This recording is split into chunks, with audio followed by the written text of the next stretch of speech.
Great. All right. Where Good is one. everyone? I know, Jane, you're in Queensland, so am I. Where are you? I Anita? know. How's your new house going? You're building Oh, I'm it, in aren't you? it. I'm in You're it. I've in been it? in Oh, for brand 3 new. weeks.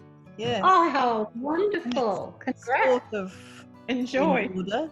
Yeah. Oh, huge joy. Yes. Where are you, Anita? I'm in Melbourne I'm in Melbourne? Victoria with all the trouble. Oh, Are you in lockdown? Oh, No, Yeah. I'm lucky I'm not yet. Not All yet. right.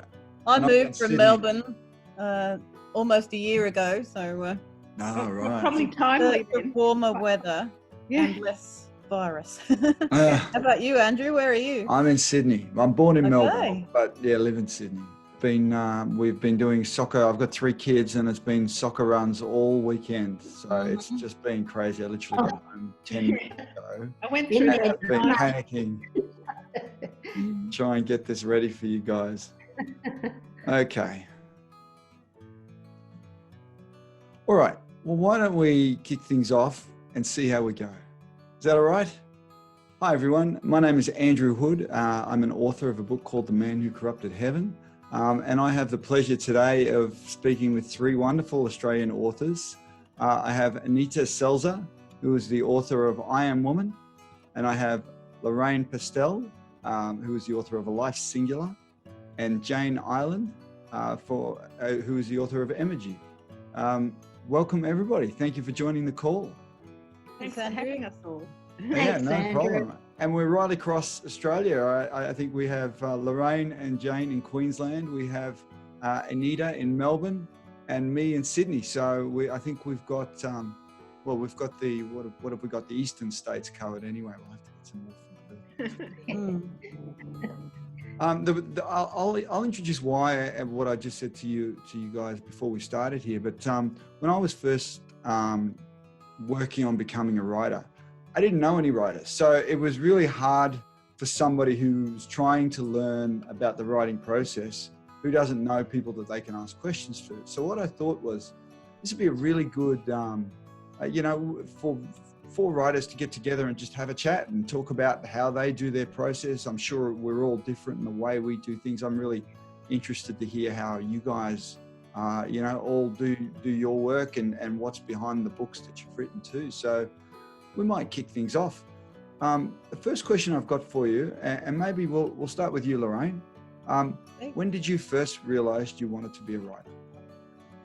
Well, I've always loved writing since primary school. So I've always loved words, a real passion for words. And growing up in the UK, French and German and Spanish as well. So sort of Oh, wow. it was all about the language and how similar and different they were.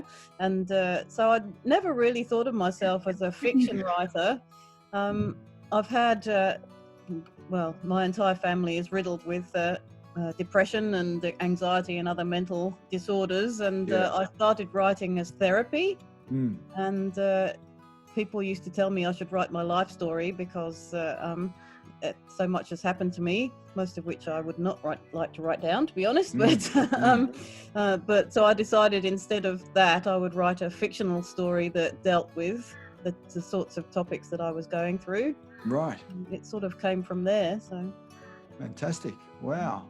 And it was when you talk about mental illness, are you talking about how to deal with it with the people around you or for yourself, or how close are we talking here? Oh, myself, absolutely. Yeah, Definitely. yeah, I'm a right. recovering suicider, so Oh, wow. I deal with it every day. Sure. And there's, obviously, it is becoming topic du jour, and people are understanding it a lot more. But I wanted to basically explain in a fiction, sort of fun and entertaining way, what it was like to live like that. So. Right. Okay. Great. So I just before we get, and I want to hear from you, Anita and Jane. I'm just going to admit Beverly, who is just waiting in the guest to join us. Okay. And hopefully Beverly can join us in a second. But maybe Anita, what do you mind if I ask you the same question? When did you realize you wanted to be a writer? Was it has it been a long-term thing? Or? No, I fell into it. I was doing a PhD with 2 little children at home. Right. and I found that once I had the third one, I had 3 children in 3.5 years. I found it really difficult to continue the work. So Yeah. I gave up the work, but I sent about a year later or so, when my youngest was 1, Right. so he was about 2, close to 2, I sent the work to Cambridge University Press asking them if they would publish the PhD, the work that I'd done to date, as a book. Right. And I sent it out cold to an editor who I didn't know, and he said, look, he got back to me and he said, it's too specialised, but I'm doing a series on women in Australia. So there's one on war, there's one on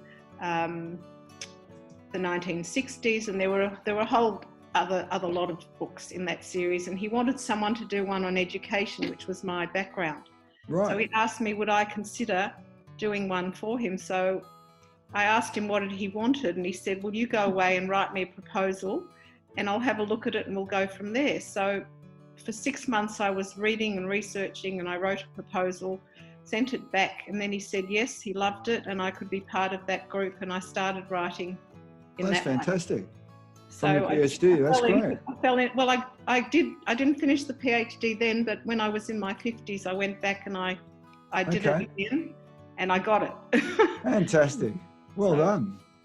Thank you. All right, Jane. What about yourself? When did you know you wanted to be a writer? When did it start for you? I'll answer that shortly, but I'm just quite taken that I have experiences very similar to both Lorraine and Anita. I have had a pretty traumatic childhood, Oh, no. and also I've worked a lot in education many years, and I've had 4 children under the age of 6. So I've had a very hectic time. I think the time I first actually was able to put pen to paper properly was when I had time to breathe, if you like. It was when I stopped working full time. Yeah. I stopped studying. My children had grown, and then all of a sudden ideas started getting into my head, and I thought, I've got to get these out, and they're still coming, mind you. So I've always been fascinated with words as well, and I love my old Roget's thesaurus. I feel like I'm a wizard with a big book of spells, you know. Yeah, great. I like Google, you know, and bless Google, but and I think also when I used to read a lot when I was a child, and I think when I was first really touched in a profound way by a book, I thought to myself, oh, I'd love to be able to do that with the power of words. And Yeah. so when I was a child, I read a lot, and I noticed that all the books really had a bit of a sensory feel to them, in terms of, like, I would get lost in Millie Molly Mandy going mushrooming, or you know, the feel of and the taste of food and everything. I would get lost in, and I thought it's a real sensory experience. And I love to read with all my senses, and I demand of myself that my books are hopefully a true immersive experience. Great. Bev, we saw you there for a minute. Are you with us? I think I'm with you. Can you hear me? We can hear We you. can hear you. We can't see you anymore. We did Welcome. for a while. Can you see me yet? Sorry? I said, can you see me yet? I am. There you are, there you are. Hi. Welcome to the Hi, call, Bev. Bev. Hi. Hello. Is it Bev or Beverly? Do I need to get this right? It's usually Beverly when I'm in trouble. Okay, good. Well, you're not in trouble here. This is a safe place. So for that, just for the recording, we'll introduce Bev Hunter, who's the author of the book She Has My Heart. So welcome to the call, Bev. It's question. sorry, it's just Beverly Hunt is Beverly yeah. Hunter. No, Where did I get Hunter from? Apologies, I've typed something in. it's okay. Okay. So the question we've had, Bev, is when did you first realize you wanted to be a writer? Probably when I was in my late 40s and I went to Saudi Arabia. Right. Not much not much to do over there. So I got the family history of my mum before she passed, Yeah. and started working on the family history. Okay. And it all just snowballed from there. Right. Still haven't finished family history, mind you, but But you've written other things. yes, finally finished one of them, one of the Right, books. Good. Well, let me then ask you the question number 2, and I'm really interested to the answer of this question because I'm hoping it's not just me that takes forever to write a book. But how long does it take you, Bev, to write a book? Probably to start to finish, because writing was always, and it still is, a hobby to me. Always been a hobby. Yeah, This one right. is probably the last one I started and the first one I finished. All up, probably 5 years. 5 years? Yep. Yeah. Okay. Lorraine, how about you?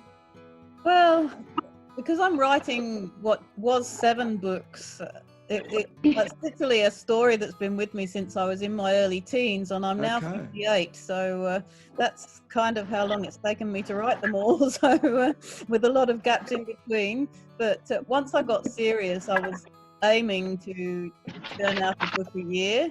Obviously, work gets in the way of that, and various other things. But I'm trying to do a book a year. That's a long time to be in the same series.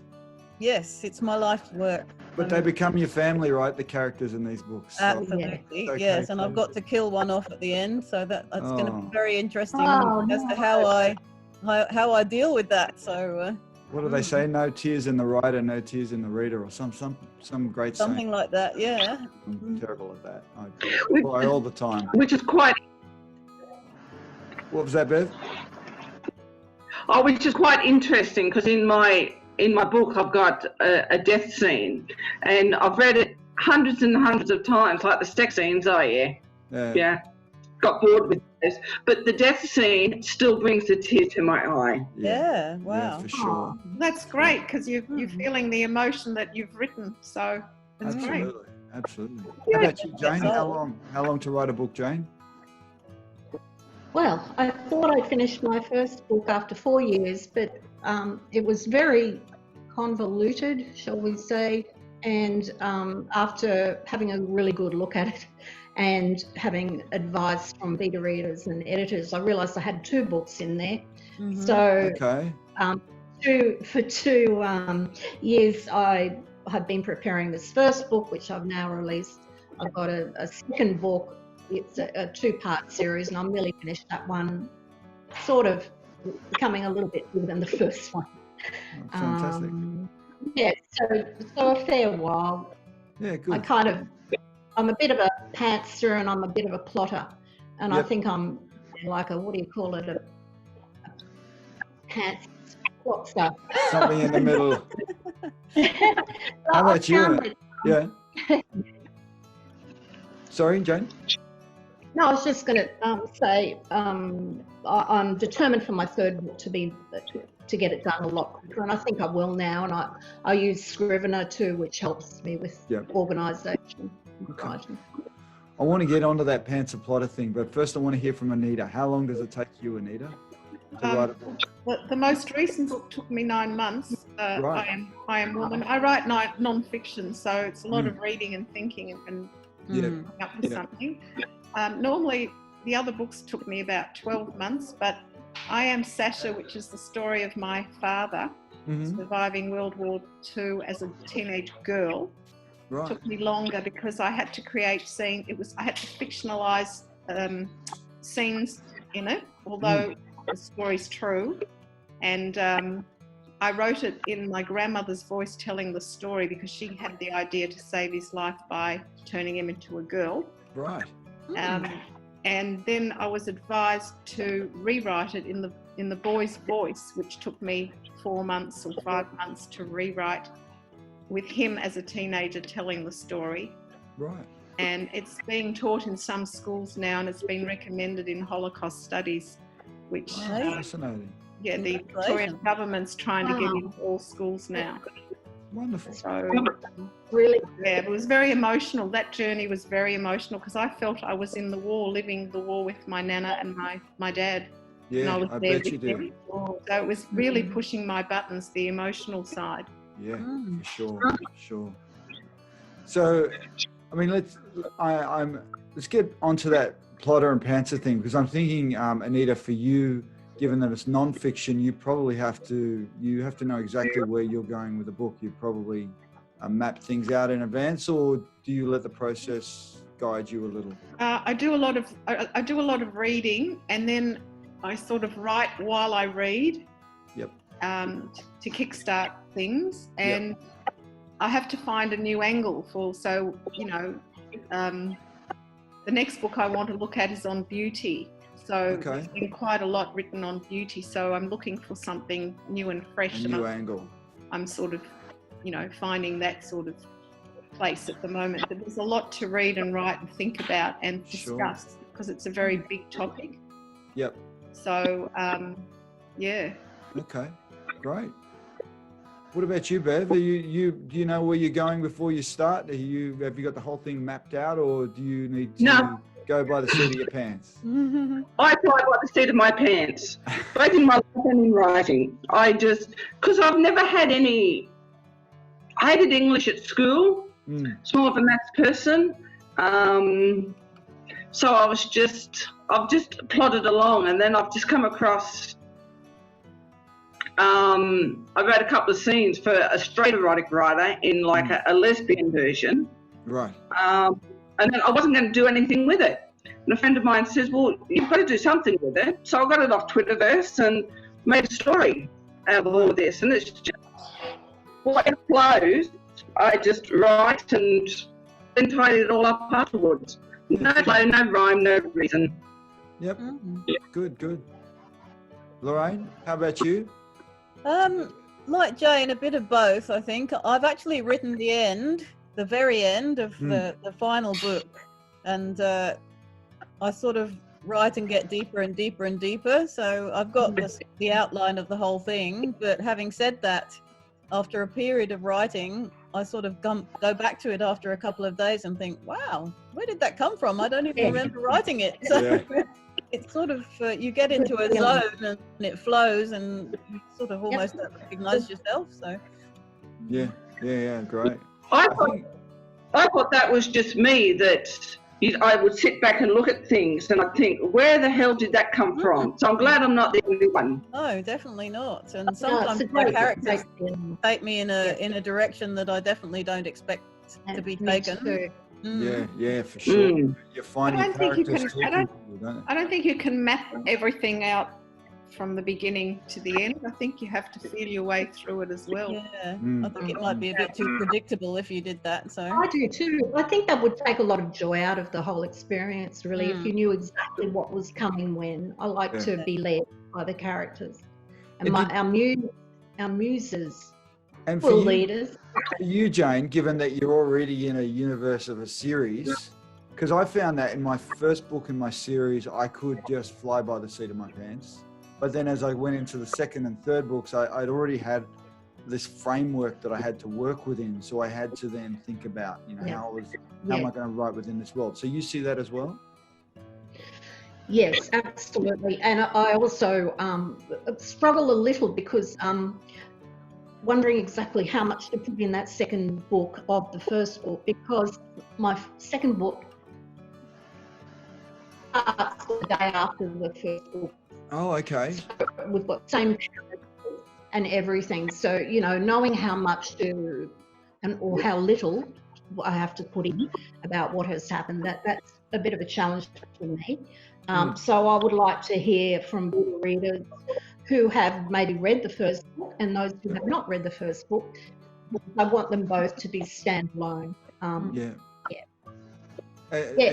what's your, and this is a question I want to ask everybody, what's your writing schedule? When do you write? Do you have the freedom to write during the day, or are you doing it at night, or how are you writing these days? I do. I'm not a person who writes every day if I'm not in the mood. I think that would stop the joy of it for me. So I like to plan a day or so beforehand. I probably write about 4 times a week. I like to plan my day of writing. That way I'm pumped, I'm ready to go, and Yeah, I either write at home or I love going to the library with another writer friend of mine, and we sit there for like 8 hours Wow. and drink and write, and it's wonderful. You must keep each other accountable, I'm we, sure. we do, absolutely. That's absolutely. Great. Okay. Yeah. How about you, Lorraine? What's your process? When do you get time to write? Well, weekends and evenings, because I'm still working Yeah, me too. normal hours, several more than the normal hours. So I think Andrew, we're both in IT, so yes, that does tend to be fairly long hours. But so weekends and evenings are my writing times, and I prefer to write outside. So hence the move somewhere warmer, so that I can actually not freeze when I write outside in the evenings. Yeah, sure. Lovely. Anita, how about you?